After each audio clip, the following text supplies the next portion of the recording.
Well, it's been an eventful week in South Africa on the economic and political front. The National Prosecutions Authority dropped the charges against Finance Minister Pravin Gordhan, removing the cloud of uncertainty that's been hanging there. The move saw the rand surge over 2% against the dollar. The rand gained more strength before it retreated after President Jacob Zuma withdrew his bid to interdict the release of the State of Capture report, and the court ruled that it be released. Economists say the way forward for the rand will be determined partly by how the contents of the Public Protector's report are handled going forward. Meanwhile, S&P Global Ratings this week said South Africa is making little progress in economic reforms.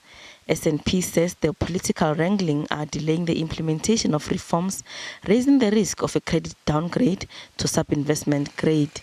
New vehicles contracted by 10.1% year-on-year in October, following a 14.4% year-on-year decline in September. Economists say the underperformance reflects the effects of higher interest rates, sluggish growth in disposable income, falling rates of vehicle financing, and relative tight credit conditions applied to households. Petrol went up by 45 cents a litre, diesel increased by 63 cents per litre, and paraffin by 76 cents.